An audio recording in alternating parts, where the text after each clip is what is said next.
Welcome to the new YouTube channel. If you haven't already done it, hit the subscribe button to follow us all season long for updates and content. So happy that you're here. It's going to be a great year. Welcome back to the Richard Sherman podcast. Another week, another chaotic week in the NFL, especially with the early games. Mitchell, some upsets. Oh, Dolly. Richard, this week was one of those weeks that proved the NFL is the NFL. You can look at the slate. You think, hey, this is an easy win. This is an easy win. This is an easy win. This is an easy win. That's not the case. Richard, let's start with Seattle. They're going on the road against New England. An easy win, right? There's no such thing as an easy win in the National Football League. A very tough environment, a 10 a.m. start, which is always tough for West Coast teams. But they talked about it in the pregame. Pete Carroll started this. Hey, if it's a 10 a.m. start, we're getting there Friday. We're getting there late Friday. We're staying there all day Saturday, getting adjusted, doing the walkthrough, and then we're playing on Sunday. And they're continuing that tradition with Mike Macdonald, and it seemed to have helped this team. That defensive line, Boye Mafe is a player. Thank goodness he came out of this game relatively unscathed. I think he said a knee contusion or a thigh contusion, which is fine. But the story of this game is, again, Geno Smith goes out there and puts on a clinic passing the football. If it wasn't for about 5 or 6 drops in this game, Mitchell, he might have had 400 yards, and this game might not have been as close as it was at the end, but it was a nail-biter at the end thanks to a Julian Love blocked field goal, a 48-yard field goal, which could have pretty much iced the game for the New England Patriots. And won the game. He blocked that. Huge play in the game. The offense goes down, drives the length of the field, gets a field goal, takes it into OT. The defense does their thing, and then Geno takes him right down the field into field goal range, and the rest is history, as they say. Zach Charbonnet had a solid game on the ground. Wasn't great, but had some very key receptions throughout the game. But the story, DK Metcalf, 10 for 129 and a touchdown, but JSN, 12 catches for 117, no TDs, but Geno was out there distributing, dishing the ball out. The defense played solid in spurts. They got to Jacoby Brissett a lot more than the stat book would show. They could not get him to the ground. A very strong quarterback, very poised in the pocket, very patient, and he really made the defense pay when they missed him. And they had him a couple of times, Mitchell. They had him dead to rights. And you got to give Mike Macdonald a lot of credit for drawing up these blitzes, but these guys got to get home. But it turned out that it did not matter because Geno was better on this day than Jacoby Brissett and the New England Patriots. He really played well, especially down the stretch. Another game-winning drive for Geno Smith and the Seattle Seahawks. And Mitchell, they're right now, they're alone atop the NFC West standings with the San Francisco 49ers losing this week to the Minnesota Vikings. And we'll get to that game in a second. But it's going to be a cool little deal right now because the Miami Dolphins come limping into Seattle, into Lumen Field, with Skylar Thompson at quarterback, Tua Tagovailoa obviously out with the concussion. We all sat there Thursday night praying for him and his family. Seems to be okay. We don't know what the outcome of that whole situation is going to be. I think they likely put him on IR, but we have no idea. But it looks like Skylar Thompson will be coming to Seattle to play against the Seattle Seahawks. Obviously, they still got Tyreek Hill. They still got Jalen Waddle. They still got playmakers all over the field. But that's a devastating blow for that team coming into a very hostile environment. The 12s are going to be even more hyped. They see hope in their team. New coach, rookie coach, starting 2-0, has their team playing inspired football. The quarterback is playing really, really good football. They're sitting atop their division. I mean, you couldn't feel better about the start to this season for the Seattle Seahawks. Have already gone through some adversity. Mitchell, they're feeling good. Richard, I'll say this. Going into the season, the next level up for Seattle was adding another offensive component. We knew Mike Macdonald was going to bring a new look to that defense, but JSN Richard, JSN was this untapped potential with the team. We saw it today. 12 receptions with 117 yards. It doesn't get much better than that. This team, if they can level up offensively, Richard, they're going to win next week, right? Mitchell, I let's don't look each guarantee other any in the wins, eyes. Mitchell. Not in this league. I understand that. They're going to win next week. I don't know what you want to bet on that. They are going to win next week, and they're going to look the Detroit Lions in the eyes at 3-0 on Monday Night Football. Richard, this team right here, we already talked about it. The hype is real with this team. If they can get JSN involved, look out. The Seattle Seahawks, 3-0 next week. I'm calling it already, Richard. Well, Mitchell, I hope so. Obviously, Tyler Lockett was also involved in this game, had a crucial pass interference call on him late in the game during the game-tying drive, had another critical reception in overtime, still making an impact, had a huge game last week to help them get the win. This team is going to be fun to watch for a long time. It looks like they have the pieces in place, even when the defense doesn't play as well as they want to. But you got to give a lot of credit to Leonard Williams because he had a sack and a half, but the stat sheet does not do justice to the impact that he had on this ball game. He was causing havoc on the D-line all day. Byron Murphy as well had impact. He only had a half a sack, but he was also creating chaos, trying to limit Ramondre Stevenson all day. He still had a solid game, but those were tough yards that they forced him to get. The Patriots go to the Jets this Thursday on Prime Video at 7 p.m. Eastern. We'll be there in New York. Mitchell, I'm getting my freaking flyer miles. That's for sure. I know you are. I know you are. Thursday Night Football is on, and it's only on Prime Video. This Thursday, it's the New England Patriots at the New York Jets. Join Al Michaels, Kirk Herbstreit, and Kaylee Hartung as these reloaded AFC rivals meet up. Coverage begins at 7 p.m. Eastern with football's best party, TNF Tonight, live from MetLife Stadium. Not a Prime member? Not a problem. Simply sign up for a 30-day trial and you can cancel at any time. It's the Patriots and the Jets at 7 p.m. Eastern on Thursday Night Football, and it's on Prime Video. Restrictions apply. See Amazon.com/Amazon Prime for details. Let's stick with the NFC West. I know you got one side of the fence that you're happy with, the other side of the fence, not so much. This is the life you live, being a 49er and a Seahawk fan, if you will.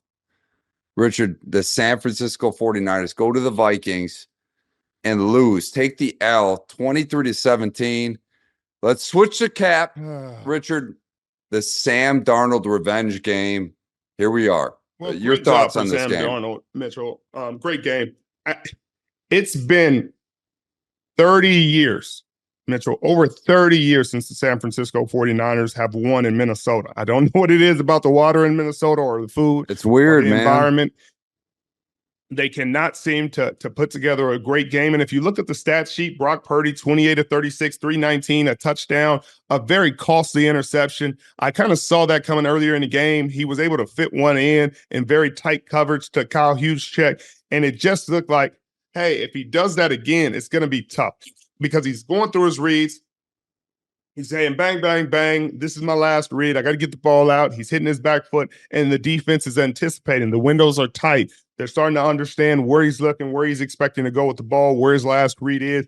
And they made a play, tipped the ball up in the air, and made an interception. Deebo Samuel had a really good game, caught some really tough passes over the middle, 8 catches for 110. George Kittle, 7 for 76, had to go out to get an IV midway through the game. Nick Bosa had a really good game, 2 sacks, but they did not generate enough pressure on Sam Darnold. They allowed him to throw a 97-yard touchdown pass to Justin Jefferson. Unacceptable, no matter what part of the game you're in, no matter what situation, no matter if it's backed up, whatever the situation is. You got 2 safeties guarding Justin Jefferson. He split the defense. You should never put those guys in that situation. He should be doubled at all times. He's the best player on their football team. He's not a guy that you should let loose or not have an eye on or say, oh, they're going to run the ball. Let them run the ball. Let them run the ball in that situation. too deep. We stopped Justin Jefferson. They ran a play like that in week 1, had some success. It was a post corner to Justin Jefferson, had some success. This week it was a corner post.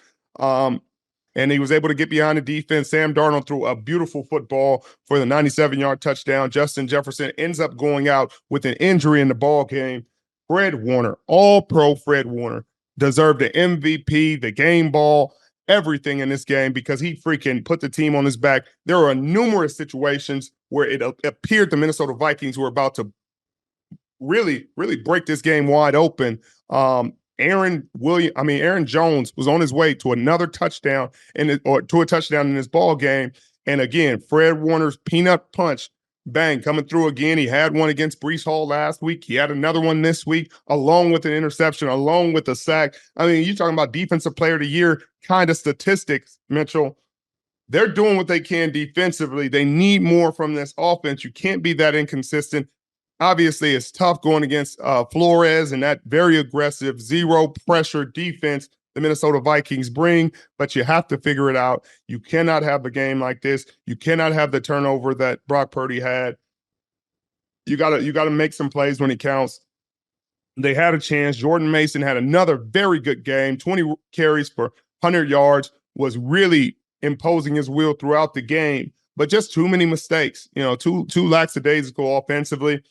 And defensively, they made enough plays, but a lot of it was Fred Warner making crucial plays in very critical situations as the Minnesota Vikings are driving down to score another touchdown. Both of those plays happened in the red zone area, which is incredible, but it's also concerning because why are they in the red zone area this many times and him having to play Superman in this way? There needs to be more pressure up front. We got to get to the quarterback. But give credit to Kevin O'Connell and this Minnesota Vikings offense and their defense. Brian Flores, the plan that he drew up for Kyle Shanahan, it's tough to replicate. Kevin O'Connell drew up a beautiful game plan, running the ball, throwing the football. So he deserves a lot of credit. Sam Darnold, of course, 17 of 26, 268, 2 touchdowns, threw an interception in his revenge game, got his revenge. Ty Chandler had 10 receptions for 82 yards. Justin Jefferson, 4 receptions, 133, and a touchdown. Pat Jones, two sacks. Oh, Mitchell, it's going to be tough. Richard, I'm going to say this. I'm going to say this. The 49ers took a loss, and this is a huge loss. I mean, you expected them to win this game. The Vikings are not the same team as they were last year with Kirk Cousins. Everyone expected a creep down with Sam Darnold at the helm. Richard, Brandon Ayuk just signs a huge extension. He catches 4 passes for 43 yards. I mean, this guy's been non-existent the last 2 games. I know he missed all of training camp. How big of a distraction was this offseason? Is it lingering into the regular season now? I don't think it's lingering, but I do think if you miss training camp, you don't develop the same rapport with the quarterback. Brock Purdy's not looking for him in a way that he looked for him last year. That's why you see Deebo Samuel's taking a brunt of the receptions. I think if Ricky Purcell was out there, he would be getting a lot of attention because they just developed that kind of chemistry, that kind of rapport with the time that Brandon Ayuk was missing with his hold in during his contract dispute. So I think there's just a bit of a disconnect there that'll slowly but surely get reconnected as the season progresses, but you can see it right now. There's just not the same rhythm the same chemistry between Brock Purdy and Brandon Ayuk right now. That'll change as the season goes on. But CMC going to IR with the Achilles tendonitis. I got a lot of history with Achilles tendonitis. He's going through the necessary steps to get it taken care of. He's, you got to get certain procedures, you got to get certain things to get the pain mitigated. They always say there's not a concern of rupturing, and you never want to believe there is. But it is a really, really painful and debilitating injury that makes it very difficult to be effective as a player, and especially in a game where you're making split-second decisions, you're anticipating your body doing what you expect it to do. With an injury like that, your body's not going to. You're not going to be able to push off that foot. You're not going to be able to trust your steps. You're not going to be able to trust your instincts because you're going to be wholly mentally concerned about where your placement is of that foot. Is the pain there? in the back of your mind, concerned about maybe it's going to rupture on each step. That's not a way you could play at a high level in the National Football League. So he's trying to get to a place where he can play more pain-free and really be able to showcase the talents that his God-given talent and ability. I think he's going to be fine, but he does need a couple weeks to get that thing healthy and to get to that place. The 49ers go down to LA to play the Rams, who are coming off a devastating loss to the Arizona Cardinals, where they just got beat up and down the football field. They did not look good. That offensive line took a beating. I think Arizona had 5 sacks in the ball game, and we're going to get to that game a little bit later. But it's Levi South. I know the faithful are going to be there, and they're going to show up in a big way. They need to, but the San Francisco 49ers need this win. They need to get back on the winning track. Brock Purdy needs to get his confidence back, to get back to where he believes in himself. And this offense, again, they need to get Brandon Ayuk involved. You paid the man.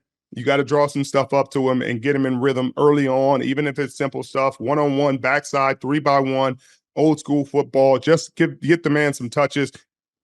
One-on-one go balls. I mean, they were doing that last year against Pittsburgh to open the season. I mean, it's old school.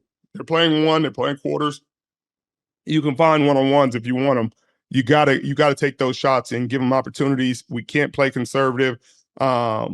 And I don't know if it's the offensive line and Kyle trusting that they could block this front of the Minnesota Vikings, or anticipating Flores bringing more pressure. But next week, they're going to have to take some more shots. They're going to have to get more aggressive and get off their heels and play more sound and just confidently throughout this ball game.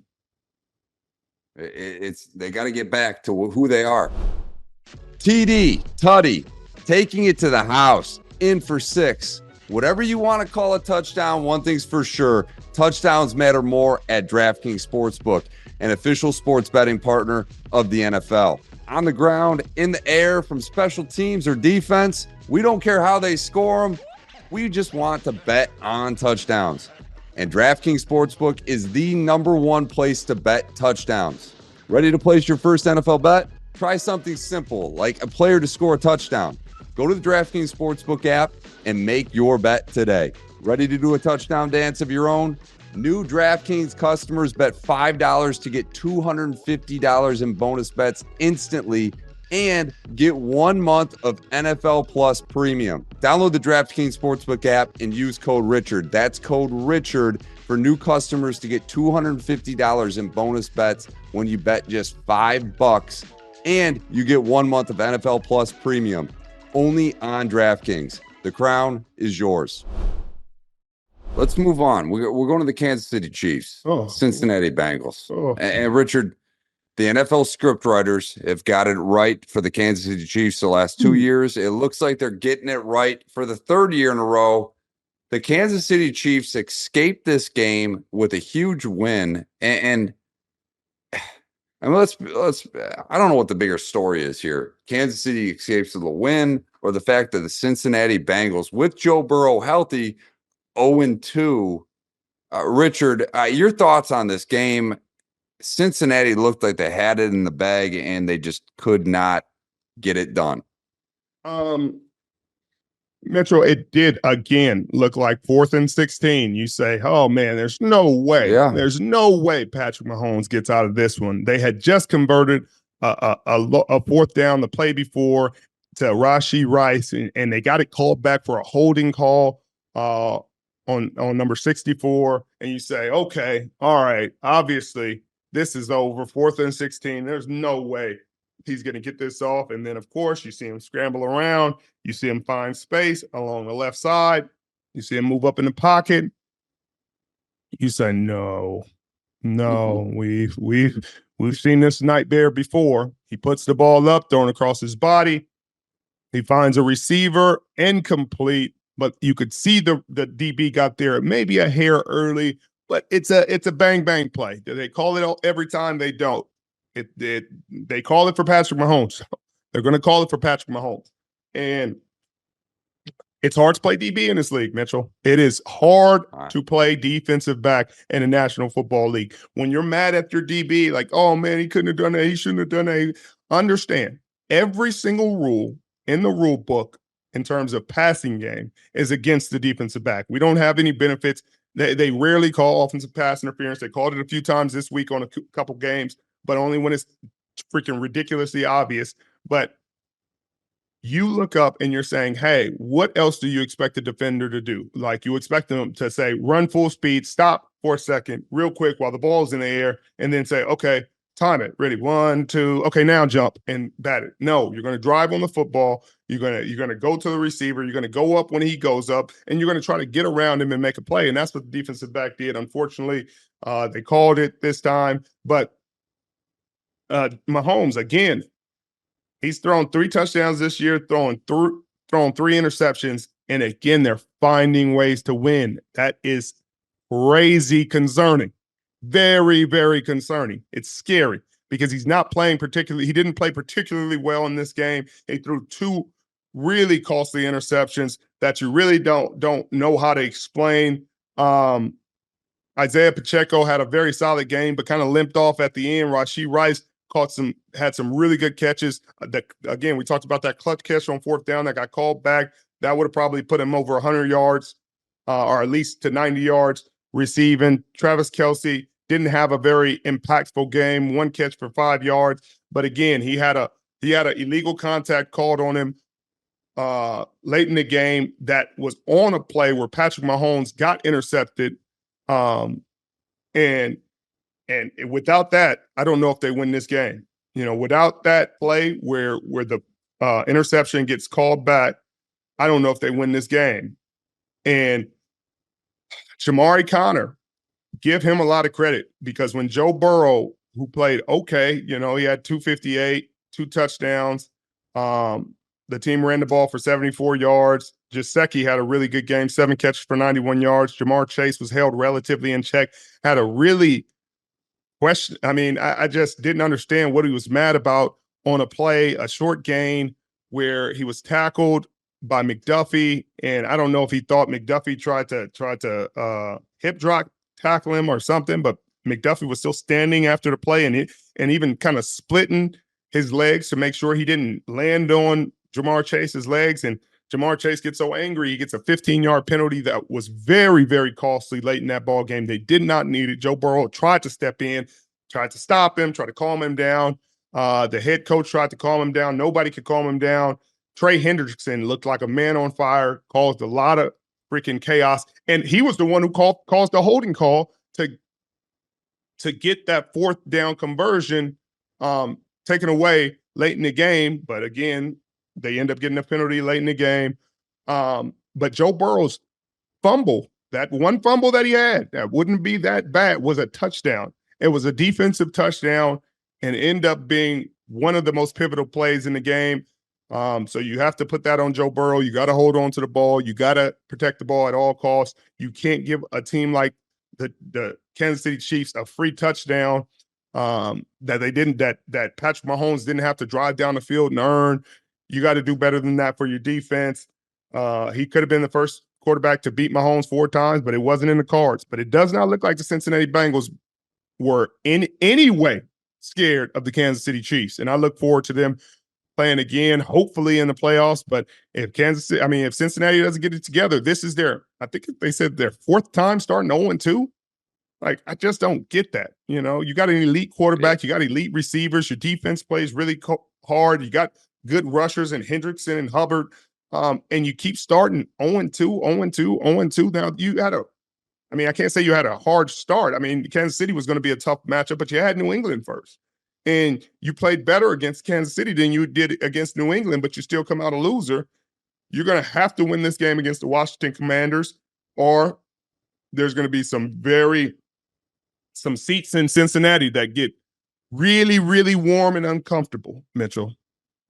Richard, and they haven't paid Jamar Chase. This guy has 4 catches for 35 yards. I mean, if I were to tell you Patrick Mahomes were to pass for 151 yards and 2 interceptions, and Travis Kelce were to catch 1 ball for 5 yards, I'm sure you would say, Mitchell, the Cincinnati Bengals winning a freaking blowout. And Richard, they lost. That's where we're at right now with the Cincinnati Bengals. And you're right. Monday Night Football next week is a huge game for them because if they lose to the lowly Commanders with Jaden Daniels, who has a lot to prove, where do you look? I mean, you got to look at ownership at this point. And you have to look at ownership, Richard. They've got two of the best players in the league in Joe Burrow and Jamar Chase. And this team has not found an ability to win in the clutch moments. I get it. They made it to the Super Bowl. I understand it. But how do you keep that longevity going? Richard, we shall see. We shall see. I got to take you to a low point in my day. This was a low point in my day, my weekend. I was in Detroit today, and Richard, pick me up here, my friend, because I don't know where to go. I don't know where to go. And my friend, before we get into the game, we got to acknowledge our friends and partners with Breitling. We love you guys. I mean, you guys already know we showcased in the last two podcasts. They got the new exclusive edition. All NFL teams. 100 of these watches. I got my Honolulu blue and silver Detroit Lion Breitling on. I know Richard's got a San Francisco 49ers one on. We were waiting on the Seattle Seahawks one for him as well. But it's time to bring you this segment brought to you by Breitling. It's Players in Prime Time. This week, Richard, it's Aiden Hutchinson. I don't know who else would have deserved it throughout the NFL. There you go. Richard, for those of you watching, that's the beautiful 49ers. There you go. Beauty. Aiden Hutchinson ends up with 4.5 sacks for the Detroit Lions against the Tampa Bay Buccaneers. One shy of the franchise record here in Detroit.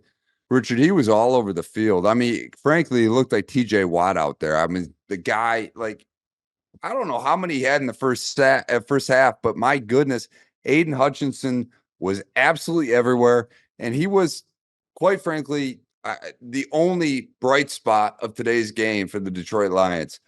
Detroit looked terrible. I was at the game, watching the game, waiting for that climactic moment offensively. Jared Goff threw for over 300 yards. Richard, I can say this, like, I don't remember much of him. Two interceptions, pivotal interceptions. And even down the stretch when we needed that big play, it was check down Charlie. I don't get it. You have no timeouts and you're throwing it short of the end zone, even when you need a touchdown in prime moments. Richard, this is not the Jared Goff we've known to love here in Detroit. I was confused watching this game. The Tampa Bay Bucs looked really good defensively. I will say offensively, Baker Mayfield scrambled himself out of situations. He looked really, really freaking good. And I will give the Tampa Bay Buccaneers a lot of credit. They look a lot better than they did last year. And I know they were beat up today. Detroit is a team I think will grow throughout the year. But Richard, right now, I'm worried. Talk me through this situation because I don't want to be too worried going into next week as the Lions take on the up-and-coming Arizona Cardinals. Should I be worried, my friend? Well, Mitchell, I don't want to lie to you, Mitchell. What Arizona put on tape this week? Be afraid. Be very afraid because it is concerning. This week, I tried to warn you, Mitchell. You were like, "Hey, I guarantee this. I guarantee this win." And I want to go back to the Cincinnati game because I need y'all to pull the clip of me saying Mike Brown is not going to want to pay Jamar Chase and Joe Burrow. Please, I said it like 3 years ago. Please put that clip out because I said it, and now we're living the reality. He does not want to pay guys. He wants the production and a benefit of elite players, but he doesn't want to pay them elite player money. That's just who he is. I don't know why. It's not my fault. Don't shoot the messenger. Now, back to the Detroit Lions, really good team. The Todd Bowles is a very tough defensive coordinator to go against when you don't play him consistently. And I know you guys played him in the playoffs, but he also played you in the playoffs. He played Ben Johnson. So just like Ben Johnson's going to be making adjustments, Todd Bowles made adjustments. And they got Jordan Whitehead back. They got a little bit better pass rush. You know, they got consistency from their defense. your offensive line is really good, but they also have Vita Vea, Mitchell. They have people eaters too. So you're not just going to be able to bully them throughout the ball game like you want to. Jahmyr Gibbs had a solid game, 13 rushes for 84 yards, 7 receptions, 22 yards, but you didn't see the same dominance as you did last week and just bully football through down the stretch. Baker Mayfield. I mean, he looked Frank Tarkenton-ish out there, Mitchell. He looked very dynamic, very Houdini, where'd he go, George, kind of ordeal. And he did that throughout the game in situations where really your pass rush got home. And he did this in a game where, like you said, Aiden Hutchinson had 4.5 sacks. I think he had 3 in the first quarter. Had the best game of his career, showed why he was such a high pick in the draft, really starting to live up to the potential and everything, all the positive things that have been said about him. But Baker Mayfield is starting to build a rapport with Chris Godwin in a way that Tom Brady had built. And Chris Godwin is the most underrated receiver in the National Football League, not named Tyler Lockett. He's like Tampa Bay's version of Tyler Lockett. No matter how much he does, I think he and Mike Evans have had 4,000-yard seasons where both those guys went over 1,000 yards, and nobody really even bats an eyelash at it. He's been an all-pro in this league, and nobody really talks about it that much. He's a really great player in this National Football League, and that was able to shine today. You can double team Mike Evans, but if you forget about Chris Godwin in the intermediate, he will burn you, and he did that consistently. Baker Mayfield was finding him every single time. That defense, Zion McCullum, Christian Ezian, they made some huge interceptions, made it really tough on Jared Goff. He got his yards, but that happens sometimes in this Todd Bowles defense. Like, they give up a few yards here and there, but they're not going to give up very many touchdowns, and they did not. They did not allow them into the end zone. They caused chaos. They caused Jared Goff to turn the ball over. They stopped him from scoring in the red zone. And there were a few just really uncharacteristic things that I don't think will happen in the future, like the 12 men on the field, like right before the half, that kind of took points off the board. Yep. It was just kind of a bonehead play where I'm sure they're not, they do a lot of up downs, Mitchell. I'm sure they're going to be doing up downs this week for that play because Richard, after last week against the Rams, I told you the Lions played C+ football, and a lot of that C+ was geared more towards the offense. They looked rusty. And Richard, this is a second straight game the offense looked very rusty, and in particular, Jared Goff looked very rusty. They just paid this guy a lot of money in the offseason, and I get it. You had no preseason, moments. Dan Campbell doesn't like to expose any injury risk to this team in the preseason. I understand that, but we expect more. I mean, when you're getting paid $50+ million a year, Richard, these interceptions he threw today, they weren't in the contested variety. They were, hey, I misread this throw, or I'm getting hit and I'm just going to loft it to the safety. Richard, they were big plays when Detroit was driving, trying to even put points on the board, because that's all we were looking at the end. If they would have kicked the field goal as opposed to throwing that interception that he threw over the middle to literally no one but the safety of Tampa Bay, Detroit would have won this game. These are big moments. Jared Goff, I'm hoping this is just a one-hit wonder game for him, but Detroit needs to get off of coast mode and get back into the playoff mode that they were last year, because otherwise, I don't want to say it, Richard, the Cardinals at Arizona is no cakewalk by any means. This team could be staring 1-2 in the face when everyone thought they would be 3-0, including myself. Detroit needs to right this path immediately. Yeah, Mitchell, I understand what you're saying. Again, I think it's just a situation where Todd Bowles is a tough guy to go against, but Jonathan Gannon in that defense is playing at a really high level. They don't have the huge names outside of Buda Baker. Buda Baker's probably the biggest name on that defense, but they played really good football against the Buffalo Bills. They played really good football this week in the blowout win against the Rams, 5 sacks, sacked Matthew Stafford 5 times. So, I mean, they can't go into that game underestimating them. I think they're going to come in motivated. Both teams. It's going to be a really good game. But there's other $50 million quarterbacks that played worse than Jared Goff today, Mitchell, and we're going to get to that later in the show. But don't, Mitchell, don't think all is Calm me lost. down, Rich. It's calm me down. down. Chill out. one. You're still doing well. You still got a chance to win this division, even though Green Bay got a big win somehow with Malik Willis, who played a really solid game. You got to give LaFleur a lot of credit for finding a way to win that game, coach his butt off. But don't let this early loss concern you, Mitchell. They're still a really good team, a great culture. They're going to be fine. Woosah. Richard, let's take it on to the New York Jets, because we've got to honor our Breitling friend, right? Mm-hmm. Robert Saleh, fellow partner of our top partnership here at the Volume and the Rich Sherman podcast, Breitling. Robert Saleh is also a proud member of Breitling. Richard, the New York Jets get their first win of the season on the road against Tennessee Titans, gutted it out. Your thoughts on this game? Well, it was different than I anticipated it being. I got to give credit to the Tennessee Titans and their staff, Callahan. They did a really good job. I mean, outside of one incredibly bonehead play by Will Levis, he played solid. He battled, tried to give his team a chance. Their defense made big plays, trying to corral this Jets rushing and passing attack.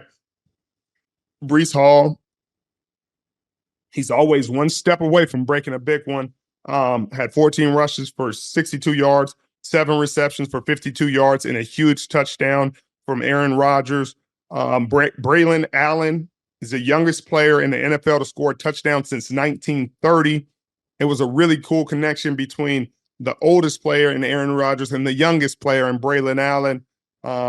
For his second touchdown, he had 2 touchdowns in the game. Garrett Wilson had a solid game, 4 catches, 57 yards.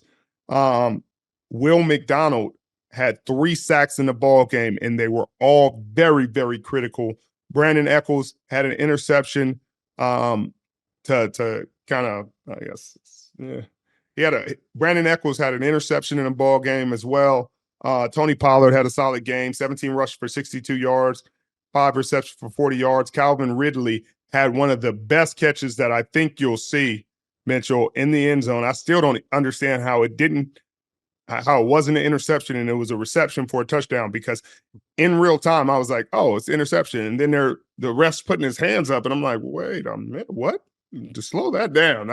I usually catch things pretty quickly and can recognize, but that was one of those ones that I don't know how he got up under that ball. The concentration, the focus to be able to bring that ball in was incredible. Yeah, Tennessee did a solid job, but they're 0-2 right now. New head coach, still got some things to work out. Still need to figure out if Will Levis is the quarterback of the future with those 2 bonehead plays. The weird toss back fumble in the red zone that took points off the board is definitely not going to get it done. You can see the head coach asking him, like, what the F are you doing? I don't even understand how to explain this or coach this, because I would have never thought you would do something so ridiculous. And he did. They can't have those kind of plays going forward.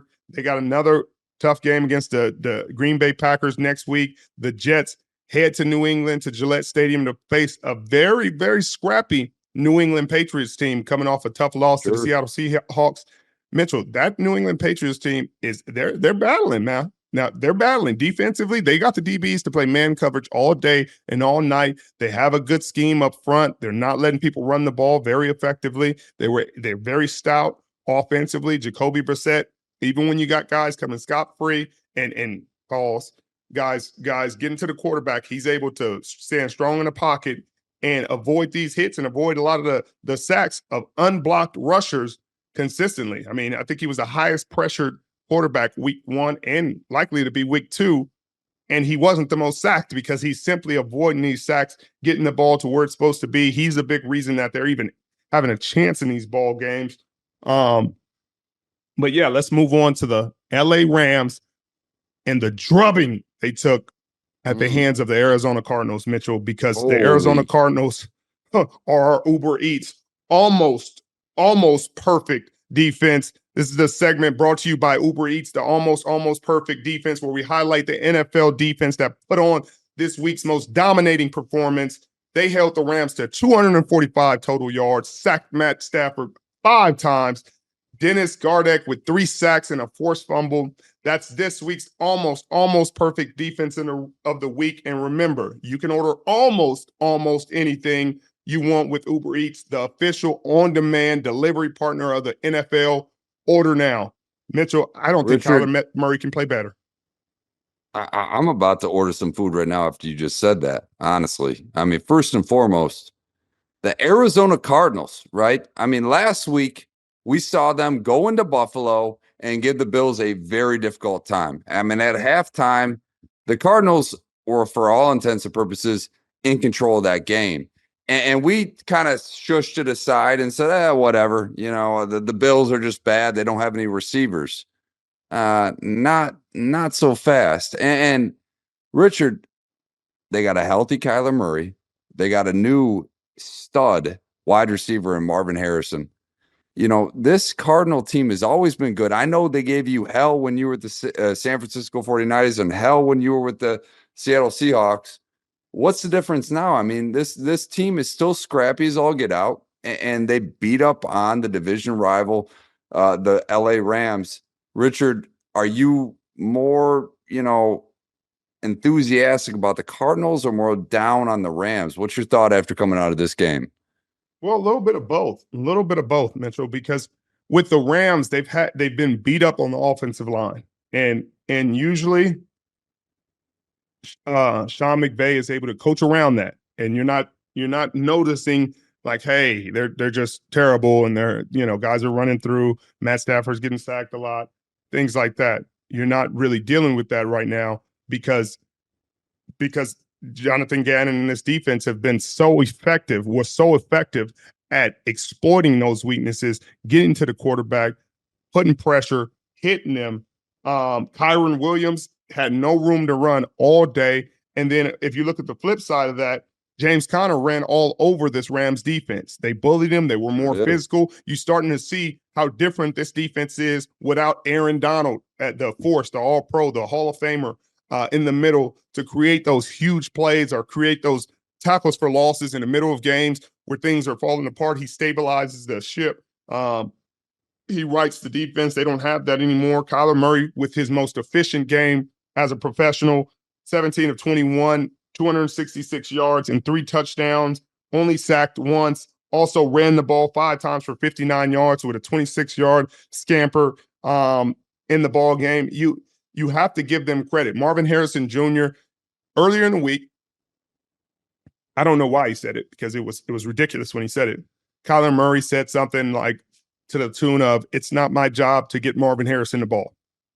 Like that I was very concerned when he said that because I was like, that's the dumbest thing I've ever heard in my life. They literally just draft this guy with the second pick of the draft for you to get him the ball to make your life easier.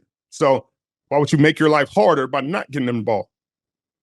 But maybe Kyler was playing some Jedi mind trick on all of us, some reverse psychology, because he found Marvin Harrison Jr. early and often. In the first quarter, Mitchell, he had 3 catches for over 100 yards. He had 2 touchdowns.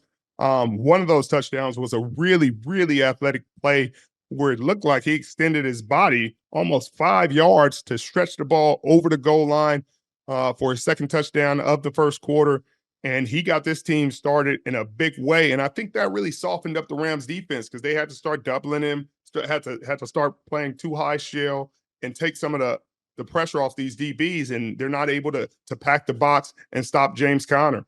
And then if you look on the flip side, defensively, they were bringing some very unique pressures. Jonathan Gannon, you remember his time out in Philadelphia, and when they were with the Eagles and how great that defense was. He's brought that philosophy down to Arizona, and you're starting to see the results. You're starting to see the fruits of his labor with this production this defense is giving. And if they can continue that, Mitchell, like I said, they go play your Detroit Lions in Arizona next week, and it's going to be a dogfight of a game. I cannot call this NFL right now because I think you think one team's good, then you walk up and watch them play somebody else. You watch the Miami Dolphins get drugged by the Buffalo Bills. Obviously, Tua Tagovailoa got hurt late in that ball game, but I'm having a hard time. The Baltimore Ravens just lost to the Las Vegas Raiders in Baltimore.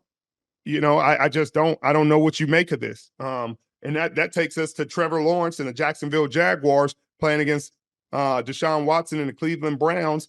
You would think, oh, okay, Deshaun Watson has been off. He looked really bad last week. You think, okay, Trevor Lawrence and those guys really came close to beating the Miami Dolphins. A walk-off field goal beats them. So you think they're coming in with some momentum. Trevor Lawrence plays a solid game, 14-30, 220 yards. He got sacked 4 times. So we got to talk about that offensive line and how concerned you are with that. But no, Mitchell. The 7 of the last 8 ball games, the Jaguars have lost 7 of the last 8 ball games, Mitchell, and they won one. And I don't even know if Trevor Lawrence was in. Was Trevor Lawrence the quarterback when they won that one, Mitchell? He was not. And here's the stat for you guys. Richard, Trevor Lawrence just got a payday this offseason, right? The payday, the size you would expect Patrick Mahomes to get, Josh Allen to get, Joe Burrow to get, Matthew Stafford to get, guys that have brought their teams to prominence. The Jacksonville Jaguars have won 1 game in their last 8 that they've played, and Trevor Lawrence wasn't even the starter for that. It was C.J. Beathard, the last starting quarterback over the last 8 games that has won a game for the Jacksonville Jaguars. Richard, you called in the offseason when we talked about Trevor Lawrence getting paid the $55 million a year that he was getting paid, and here we are now. The Jacksonville Jaguars are 0-2. Richard, this was a team that was set up really well, right? And then they had to pay the quarterback. What are your thoughts on the Jags now? Because it doesn't look pretty this early in the season. Yeah, it doesn't look pretty at all. And I was concerned when they first paid him because he's just not in that same stratosphere as the other quarterbacks making the kind of money that he's getting paid. And I don't care. You can argue with somebody else. I wish we could do quarterback rankings, but they paid him based off something I can't quantify because he's not winning in the National Football League. Everybody talks about the one playoff game that he won against the Chargers. Like, I get it.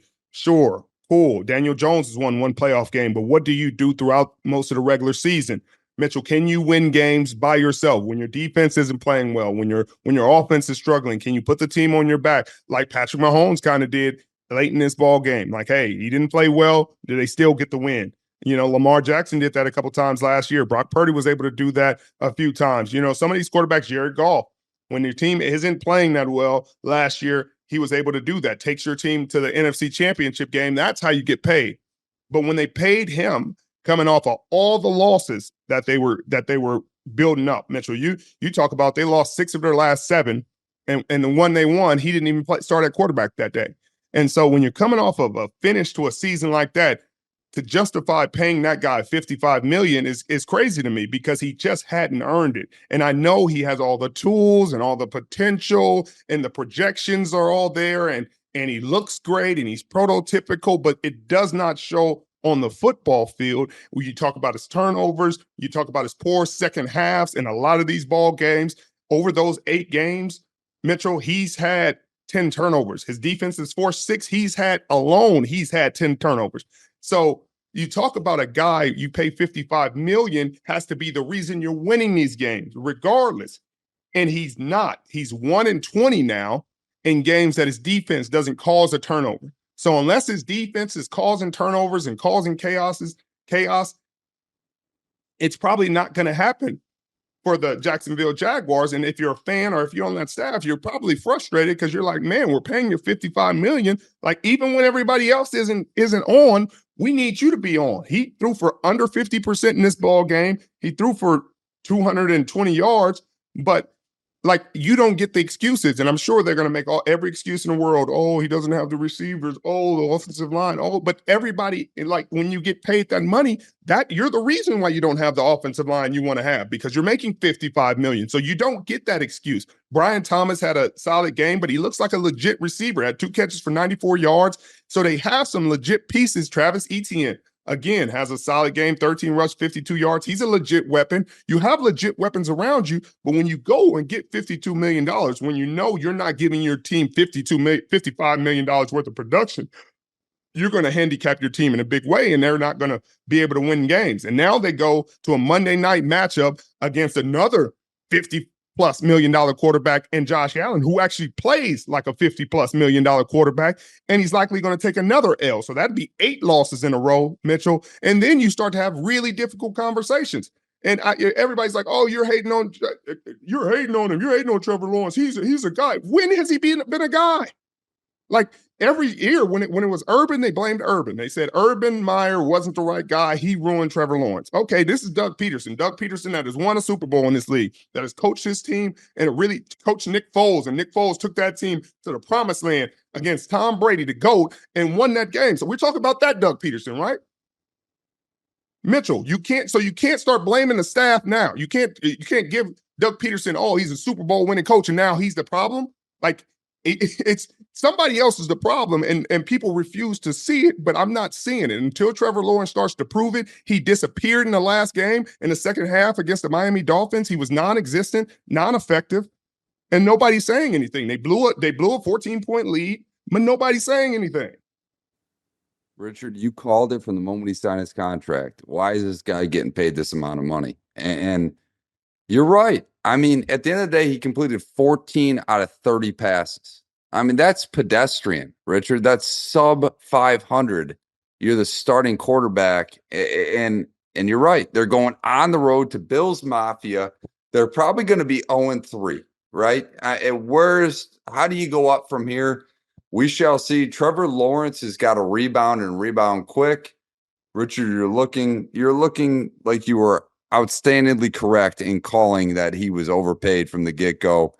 Let's talk about the Pittsburgh Steelers, because this is a team, doesn't matter what you put in front of them, they just seem to find a way to win a game.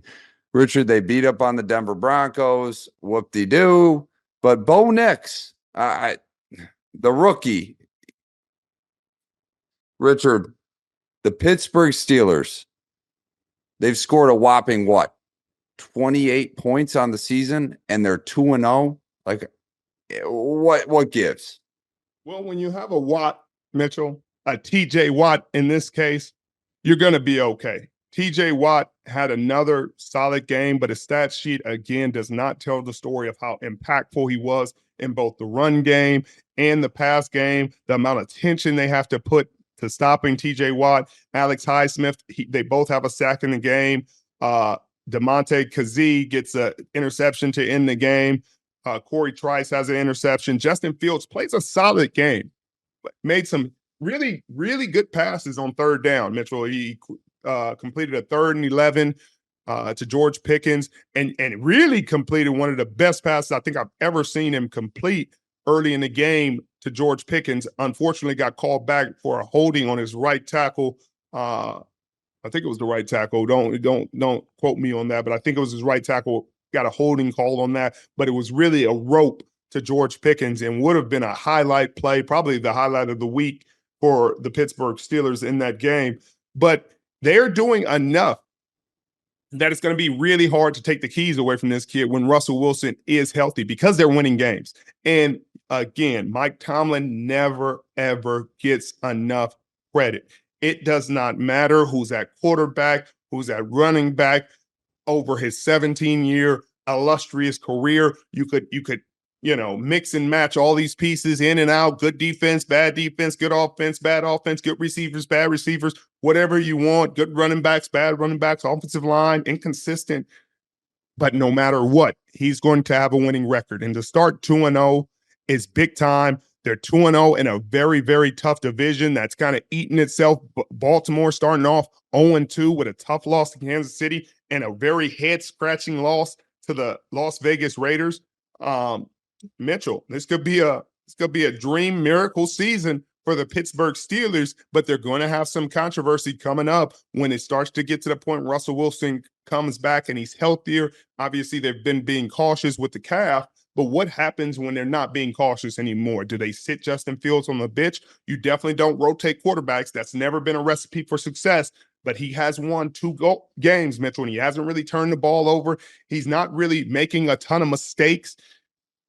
He's 13 for 20, so you're not leaning on him to do too much. He had 117 yards, 27 yards rushing. He does look a little hesitant at times running the football, which I think will shake out of him. I think he's just trying to do his best to prove to this staff that he can play from the pocket.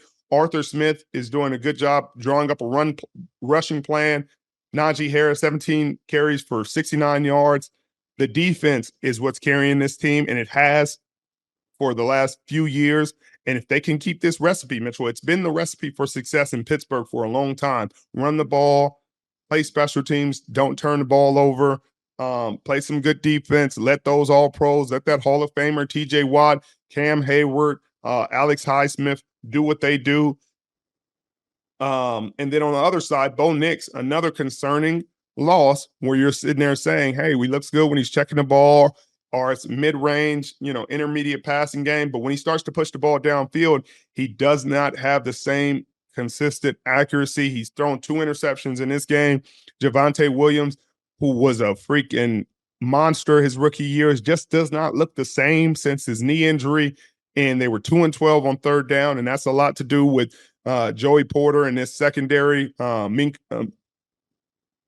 Fitzpatrick, and the guys back there. They do a really good job mixing it up with their fire zones and their man-to-man coverage, but they're going to need more out of him when they go to play the Tampa Bay Buccaneers in Tampa in that heat.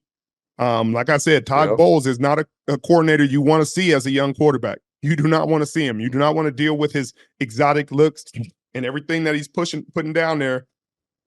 And then his defense with Patrick Surtain, still, I think the best corner in football, played a really solid game, but they're not getting the benefit. I mean, they held Pittsburgh to 13 points. Usually as a defense, you feel like, hey, we should be the almost perfect defense of the week. We held them to 13 points, but you're not, because your offense is unable to score points. And that has to change, or this is going to be another unfortunate season for the Denver Broncos, where they're going to be looking to draft top 5 again. And hopefully it ain't a quarterback. You're not wrong, Rich. And before we move on from this game, there's 2 other points here. For one, it's not too early. It's not too late in the season, Rich. I mean, you can amend your defensive MVP pick. Do you want to make the change from Roquan Smith to T.J. Watt, because he certainly looks deserving of the MVP award on the defensive side of the ball at this point in the season? Yeah, Mitchell, it's definitely hard to because Roquan looks solid, but they're losing, and I'm definitely going to have to change it. But I'm definitely going to have to put All-Pro Fred Warner in that discussion as well, with his 9 tackles today, sack, forced fumble, and critical forced fumble, interception. What about my boy Hutchinson, my friend? Hutchinson, 4.5 sacks. I mean, you got to put him in it right now. Early. You can amend the pick. I will give you 1 week to amend that selection. Yeah. Give me 1 week to study it, but I'm going to be biased, Mitchell. You see my hat? I'm going to be biased. And the second question I'm going to ask you is here with the Steelers. I mean, listen, their offense has not been top notch by any means. They've scored 28 points collectively over the last 2 weeks. If they're able to find a way to win next week against the Chargers, who've been out to a hot start this season, are you thinking when Russell Wilson comes back, if you are as Mike Tomlin, do you not make the change? Do you stick with Justin Fields? I don't know, Mitchell. I don't know, because I don't know what Mike Tomlin's thinking. Mike Tomlin's one of the best coaches in the National Football League. I'm not one of the best coaches in the National. I get it, but if you're undefeated, how do you move off your starting quarterback? How do you explain that to the team? Mitchell, it's you say you're going with the winner. You're going with the proven veteran. You're going with the guy that you know is going to be stable, Mitchell. And I hear it, but I'm with you. I'm with you. How do you do it? How do you explain it to the team? But how do you explain to Russell Wilson that, hey, we know you came, we know, you brought all this veteran leadership and all these accolades, et cetera, the Pro Bowls and all, but this young kid has the hot hand and we're going with him right now. Like, Russell Wilson's in the twilight of his career. Do you really sit him on the bench to be a coach? And how does he respond to that? I think he's always, done things the right way and said the right things in the media, but I cannot imagine that he would feel good about that personally, knowing that he came to make a decision and come to Pittsburgh to be the starter. Does he start asking for a trade or start to put rumblings out there and start to put some rumors out there to get himself, on the trade block? Because there are some teams out there. I mean, Miami Dolphins right now, with the uncertainty with Tua Tagovailoa at quarterback, that would probably accept the calls to Russell Wilson and say, hey, we'd hear it out, and be looking to bring him in to kind of get us through the rest of the season, especially if you're not going to use him. But I don't think if you're Pittsburgh, you make that move because you don't know what Justin Fields and the way he plays and the way he's scrambling. Does he get banged up? So it's better to have both. But I don't know, Mitchell. I don't know. This is going to be, again, he's always made the right decisions. Mike Tomlin has. It's going to be another chance to show his acumen as a fantastic coach. Richard, let's stick in the AFC. The Baltimore Ravens, coming off a opening day loss against the Kansas City Chiefs, heartbreaking fashion by an inch with Lively's foot. Richard, they lose another heartbreaker against the Raiders today and open the season 0-2. They fall to 0-2 for the first time in 10 years. If you're a fan of this Baltimore Ravens team, what is your panic meter rating right now? Mitchell, it's probably like a 6.2 because you have to believe in John Harbaugh and his history and what these guys have done. Obviously, Lamar Jackson was the MVP last year. Didn't have an awful game, 21 of 34 for 247, a touchdown and an interception. Derrick Henry was effective running the ball, 18 carries for 84 yards and a touchdown. Defensively, I mean, they were getting to Gardner Minshew. They got him. Odafe Owe had 2.5 sacks. Kyle Van Noy had 2.5 sacks. Marlon Humphreys gets an interception. So, Zay Flowers is productive. So you feel good about all those things. Those numbers are there. But on the other side, Gardner Minshew, who's not a very heralded quarterback. We talk about all these $50 million guys. If I told you that, Trevor Lawrence and Gardner Minshew was comparable, people would call me crazy. So I don't feel like arguing with people on the internet. But Gardner Minshew was 30 of 38. 276, a touchdown and throw an interception. He obviously has Devontae Adams, who's one of the best receivers in the National Football League. He had 9 catches for 110 and a TD, a very critical pass interference that he drew in the end zone to put them in scoring position. He goes on to catch a touchdown pass. The next play, Max Crosby, Mad Max, is all over the place. He pretty much closed the curtains on this game late in the game when they needed to have it. He had 2 sacks. Robert Spillane, their attitude, their energy in Las Vegas is just different right now, Mitchell. Their energy is just so different right now. They look like a team that's playing for their head coach. Clearly, they had a tough loss last week against the Chargers. The first week of the season, they lost to the Chargers 22-10, but you could see it. Now, the Chargers are a really good ball club. Now, you could say whatever you want about Jim Harbaugh, but he and Greg Roman, when it comes to running the football and drawing up a very, very formidable run game, they're doing a phenomenal job. They got Dobbins, who's been injured the last couple seasons, could barely walk upstairs, playing some of the best football of his life. So you got to give them credit. But the Raiders are just playing inspired. They play really inspired football. They play like a team that refused to lose, like they wanted to win this for their head coach, like they're playing for one another. And that's got to be encouraging for Raiders fans. But Baltimore fans, this doesn't look like the team you're used to. They had 11 penalties for 109 in the game, just sloppy in some departments. That they're usually very crisp. They're usually a very disciplined team, usually control the clock, control their emotions, control everything. And it just doesn't look the same right now. Obviously, there was a tough game with Kansas City. They're 0-2. But the game against the Cowboys next week in Jerry's World, that could be a tough game. They're coming off a tough loss where they got beat. Yeah, they got beat bad. Richard, I mean, this Baltimore team could be 0-3 next week. We have no idea, but like, let's touch on Gardner Minshew real quick because I think he is the next Ryan Fitzpatrick, if you will. This guy, doesn't matter what team he's on, he just elevates the guys around him that should be elevated. I mean, we saw it all last year. Devontae Adams, for all intents and purposes, had a down year.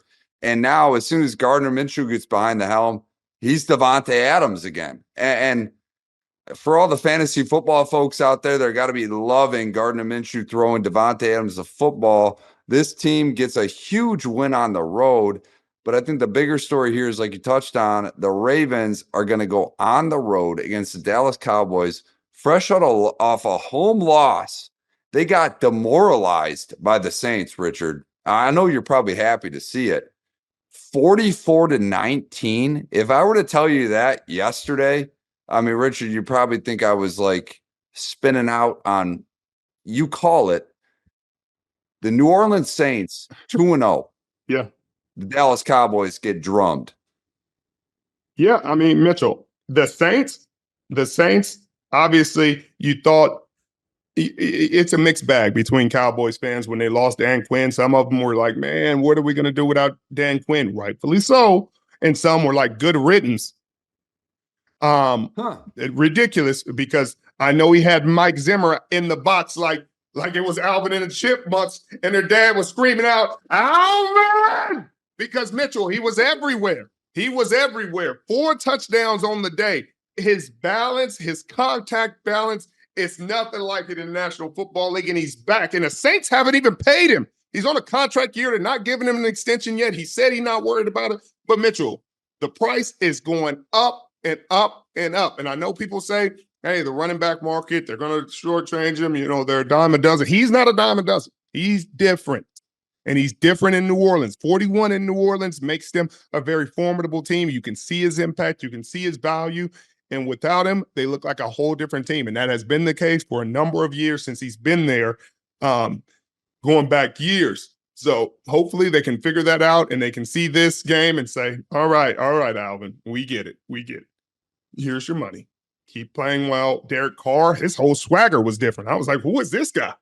He was in the end zone doing the Michael Jackson. I said, whoa, where are we at right now? You know, Rasheen Shaheed, they connected again on another long bomb, made this Dallas defense look like it didn't belong on the same field as them. They really blew them out, and the game wasn't even as close as it looked. You don't see very often two competitive teams. You know, for the Cowboys were expected to be a contender. They were a playoff team last year, and not just a playoff team. They were a high-seeded playoff team. And for them to get drug off the field like that at home by a team that not everybody, including myself, had as a legitimate contender in the National Football League, has us, you know, rereading the script and re-looking at things like, hey, maybe the Saints are legitimate, you know, and them in Tampa are going to fight for this NFC South crown, and it's not going to be just for the last wild card spot, Mitchell. Maybe for contention.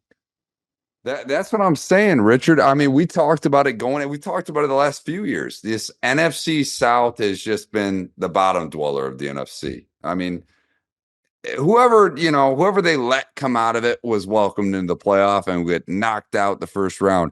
This year, not so fast. I mean, we see Tampa go on the road, beat my Detroit Lions, heartbroken by it. And then we see the Saints just absolutely wallop the Cowboys. Richard, I mean, heaven forbid the Falcons whoop on the Eagles tomorrow. This NFC South might be looking like one of the better divisions in football. And it happens every year. It's just like the NFC East a few years ago. You just never know what you're going to get. And I want to introduce a little new segment. And we're gonna expand on this as the weeks go, but it's going to be a buy or sell, Richard. I'm going to proposition you on this. Buy or sell. New Orleans Saints winning the NFC South and winning a playoff game. That's a lot. That's a lot to buy, Mitchell. You didn't just package it like you put a lot of groceries in that cart. I like this defense. Obviously, the landlord, Tyrann Mathieu, had an interception in this ball game. My Stanford brother, Paulson Adebo, had a really cool interception in this game of Dak Prescott. Dak Prescott did not look good, probably one of the worst games he's had in the last few years. But Alvin Kamara was the reason this offense looked as formidable.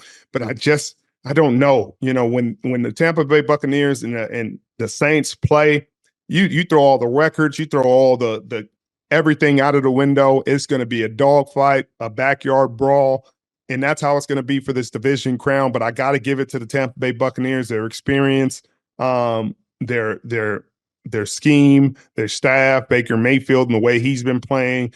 Obviously, those two big-time receivers, that defense with Antoine Winfield Jr., Jordan Whitehead, Jamel Dean, Levante David, Vita Vea, you know, all the playmakers they have. I just think, you know, they've done it for a while. I have to put my money on who's done it before and who's been there. But this game definitely makes me question that, Mitchell, in a big way, because they made a huge statement versus the Cowboys, but I need to see more. They can change my mind, Mitchell, but it's not changed yet. Well, Richard, we will introduce more of those buy-sell segments as the weeks go on.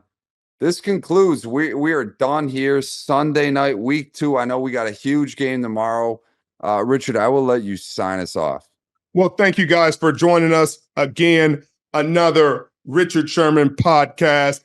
Congratulations to the Seattle Seahawks and good luck next week. I think it's going to be a fun game, and good luck to the San Francisco 49ers. Hopefully they get back on track and get this ship righted in Los Angeles, or Levi's South, as the faithful call it.